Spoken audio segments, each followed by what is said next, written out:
Hi everyone, this video is a how-to video, how to make a beautiful mosaic such as this one, which starts with using a beautiful piece of unique crystal as a focal point in a mosaic, as a primary element, and then around it you can build some other materials to create a beautiful work of art. So this one is Moroccan blush amethyst, but over here you can see this is our current selection of crystals that could also be used for something like this at Artopia. Our stock comes and goes so rapidly, so check in with us, particularly on our Facebook group, which is Artopia Inspiration and Shopping, to see what we currently have available when you're watching this video. And then you can watch the rest of the video and have a go at doing something like this yourself. It's so much fun. Today I want to talk about focal points. As a base for a mosaic, you can really pick a piece of beautiful crystal. I've chosen this amethyst blush from Morocco as the centerpiece for a mosaic, just because I want to make a small work and I love this piece of crystal. So what do I do next? Well, I can actually I base my whole mosaic around that piece of crystal by working with andamento, which is the flow. So I can have a flow that follows this beautiful shape and build from there. But how do I do that and what do I do next? Well, what I do, and some of you may do this too and might try it, is I go through my stash and I find other things that might look nice with this piece, color-wise, and also might just work well with texture and contrast and kind of feel like they're in the same family. So what I've just chosen, I've gone through my smalty stash, and I think I actually like the black smalty up against the mauvey crystal. I also have these Mexican smalties with this mottled pattern on it in like a purpley pink and this one, which I think might work with that too. I've picked out some black obsidian, which we have here at Artopia, and I think that will also look nice. I've picked out some pieces of lepidolite, which are gorgeous, and Super 7 crystals, and some amethyst crystal chips. And that's what I'm going to try to build my andamento with. So we have all these items except the smalty at Artopia Spirit, so you can just contact me if you're interested in working with me in this way and helping you select some materials to go with a focal point that you might have in your stash. I'll get working on this and then I'll show you a little bit down the line what I've done. So as you can see, I've started to run a line of smalty around the crystal piece, just working with andamento and getting that nice flow happening.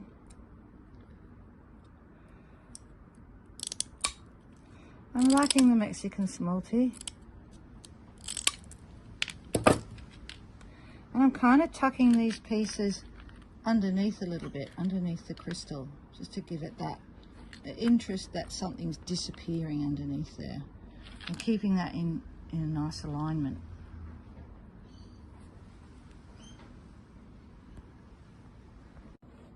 So I did initially think I was going to do a full ring of smalty around this piece of crystal, but as I've got all my materials around me, sometimes I just pick them up and play and see what happens, and I just feel that that one clunks in so beautifully there, that piece of obsidian. It's so perfect that I just have to put it there. So that's sort of what you can do with these natural materials. You can move them around and see where you think they, intuitively might go. And I feel like that one follows the andamento too. So I might pop that piece of obsidian there as well and then continue with the smalty. Okay, so I've been working, but my progress has been hindered somewhat by my little baby Buttons, who's extremely sooky today. So you can see that I've completely surrounded my crystal focal point with the black smalty, bringing in these beautiful pieces of obsidian. I ended up putting in 3, and I think they just combine beautifully with that smalty, and they don't really hinder the andamento, they flow with it, which is beautiful. Now you come to the point where you go, well, what do I do next? So now it's a matter of sort of having a look at the materials that you have laid out around you and seeing if there's anything that might feel right or look good going in next. So I could think about putting in some of this lepidolite, but I would probably cut it up, and maybe the color's not quite right, so close to the crystal. I could start putting in some more obsidian, and that might be nice, because I want to contrast to the sort of man-made straight pieces of this smalty. What else could I do? I could try some crystal chips, the amethyst crystal chips. They could look good. I've also got some little pieces of this Super 7 crystal, just 7 crystals mixed together, grow together. Oh, look at that. That little tumble stone just slides in absolutely perfectly there. And that's how I often work. I just try things, and if I feel this really lovely physical connection, when I look at it, it's usually a beautiful visual connection as well. So that's what I'm going to go with next. I'm popping in the Super 7. I might try another Super 7 to sort of balance that one out somewhere on the other side. Oh yeah, that one's clunking in nicely there too. Look at that. And maybe I'll get another piece and try it down here. Then I will go further with the black, with just the black, and see what happens as that kind of story emerges. My next step with this is to expand the volume of materials, and I want to start by putting in some more obsidian. So like I did before, I can play around with some of these flakes to find ones that just kind of, look how beautifully that just settles in there, so I feel like it belongs there. But I can also cut it. Even though it's a natural material and it's a crystal, it's actually glass because it's rapidly cooled lava, so it's volcanic glass. So you can actually cut it with your wheel nippers, but you have to have a piece that's thin enough to get your nippers in. So if it's a bit fat like that, what you could do is wrap it in a soft cloth, get down on a cement or concrete floor, and give it a tap with a hammer, and little pieces like this will probably splinter off. Once you get pieces that are thin enough, you can actually get your wheel nippers in and break it just like you do regular glass. So I might actually create some pieces from the obsidian. So instead of doing just random pieces like these flakes, I can continue with some more classical mosaic shapes and do some more work with the andamento. I also like to think ahead. So as I'm putting in these obsidian pieces, I'm also thinking, well, what might come after that? And I would probably want to bring in a bit more color. So I might start thinking about these pieces of lepidolite, which are beautiful, aren't they? And I want to use the inside, which is called the ribbon. With this, I would cut with a tile nipper. Now, remember when we're working with crystals, it's not like man-made materials that will go in the direction that you want. They will just kind of split where they were formed, but you can see that's not a straight cut as such, but it's got this beautiful texture inside, and I think that might suit, you know, really nicely against the obsidian and moving out with that. So I'd probably try to split some more off like this and break some pieces and put it with the ribbon up going like that. I might cut it down into smaller pieces. So we'll do some work with the lepidolite as well. So as you can see, it's starting to take shape. It's looking really beautiful. A lot of undulations, different textures catching the light in different ways. And something's emerging in this little pocket over here. I'm starting to put in some, almost a little mini focal point here, but creating it rather than with one piece. So I'm putting a dob of glue in there. And then into that, I'm sliding these pointy pieces of obsidian, which are going in really nicely and creating sort of a textured look where things are sort of standing a little bit proud. I think that looks really nice. Now I've decided it needs a bit more structure rather than just keeping going with this freeform nature. So I'm running a line of smalty around a little bit further out from where I finished the work, and then I'll backfill later, just so it doesn't become one stiff line. I'm popping in these, maybe occasionally just a piece of obsidian that sort of flows a little bit, and then you can tuck the piece of smalty underneath, just to break that line a little bit.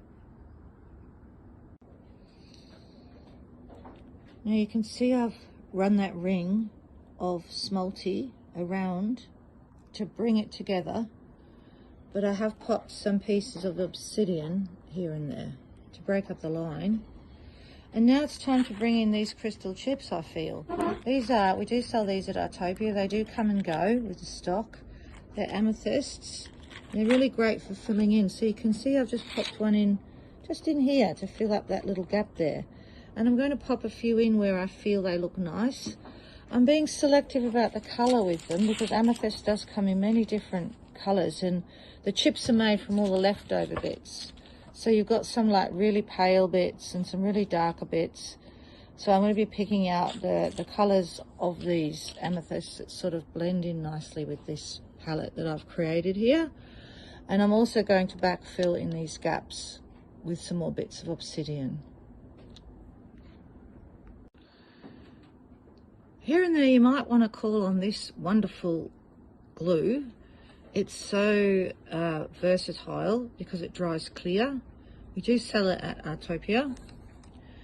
You can see I've gone a bit crazy with it here and it's splurted out everywhere. But I was more meaning just to get a little bit of glue in that channel there because the glue had gone a little bit hard. So rather than putting in some more of this adhesive, which might bulk it out too much, you can just pop a bit of the prep in just to make it a bit more sticky. I want to also show you the great thing about obsidian. You can get these little thin flakes that usually sort of come off when you start cutting it. And there's this little thin gap here, and that's perfect for just putting in a piece of obsidian, but not putting it in flat, just putting it in upright. See that? So you can play with levels and direction of the pieces. Actually, I think that needs to go in the other way around. So can you see how that I've slid that in a vertical position? It just fills that cavity nicely, but it also adds something interesting. Once that prep multi-use adhesive dries, it'll be completely clear, so you won't see it at all. You also need to be a bit careful when you do use the obsidian chips that come on a string, because they do have that hole. So you might not want that hole to be visible. So I like to slide them in and just make sure that the hole is like either down or, in this case, the hole's on the side. So you don't see it because it's hidden between those two pieces there. Now I've completely enclosed that central area, and I have to make a decision about what I do with the rest of this board. So I'd like to introduce you to another crystal that we have at Artopia. This is a wonderful mix that I got hold of. It's quite unique, and it's a mix of black tourmaline, that's these kind of pieces, with this striation up and down, that's the crystal formation, and there's little bits of that in there. And also the sparkly stuff is mica, broken up pieces of mica, which is a different crystal. And so this makes a nice kind of filler. I've also got, some of the obsidian chips here, the really small bits that I can mix with this as well. So what I want to do really is just fill this area with that kind of sprinkly effect, so I don't make it too heavy. And I will also pop into that some of the lepidolite and some of the amethyst chips that we've worked with, and potentially even maybe a couple of the Super 7s. So what we have to do first is colour the board black. So instead of doing a full glue coverage, what you do is you just get your glue and you kind of smear it onto the board. I would recommend you use gloves, but I'm just using my finger at the moment and then cleaning it really quickly off. So you can see how I've coloured the board rather than made a glue bed, because all we really want is to just make that board invisible. And really we're just going to use now the Prep Multi-Use Adhesive for the actual adhesion. So give your hands a good clean, because it's important to keep you know, clean fingers so you don't transfer the coloured glue elsewhere. Now what I'm going to do is put a bit of multi-use adhesive here and spread it around.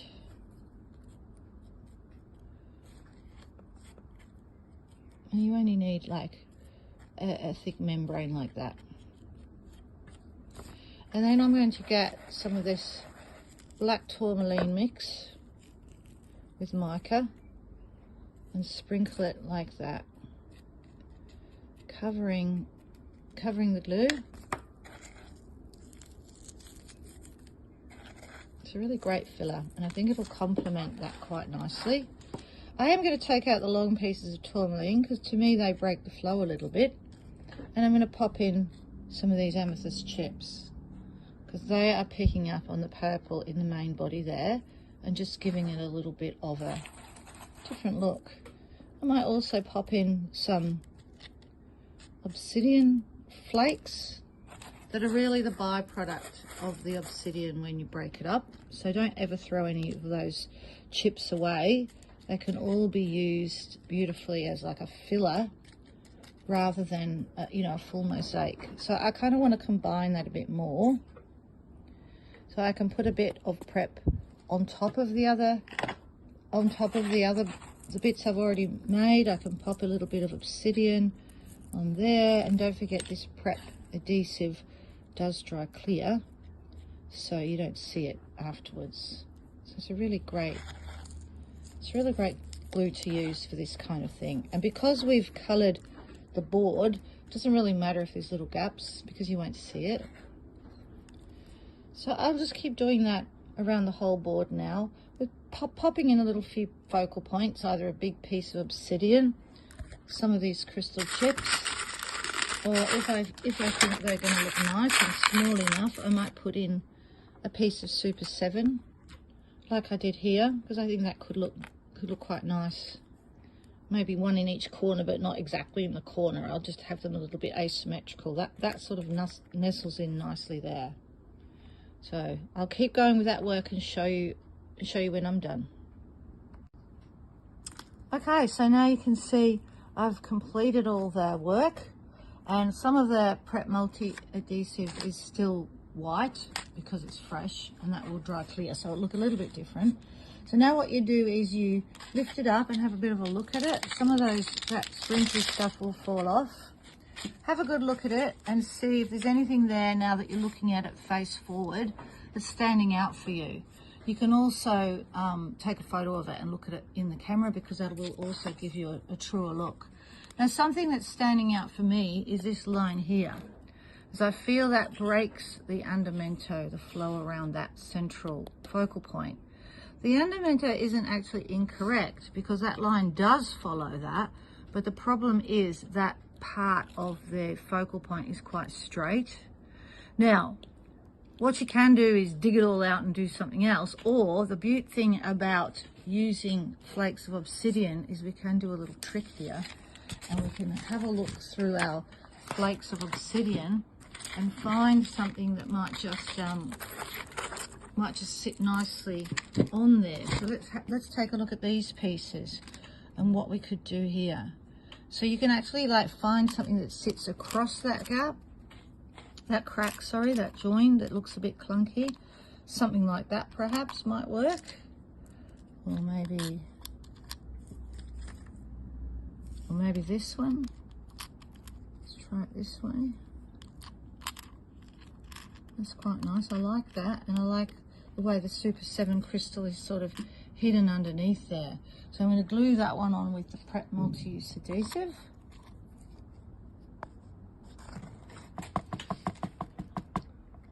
Just put a blob of it there, and then add that there, and once again that will dry clear. So it kind of, you know, it hides that flaw, but it also adds a little bit more interest. And then you know, you can just put your eye across all this sort of random infill that we've done there and flick out anything that's not quite right. Sometimes you get like a browny bit in this mica mix. It might be a bit too brown or something like that that's a bit too straight.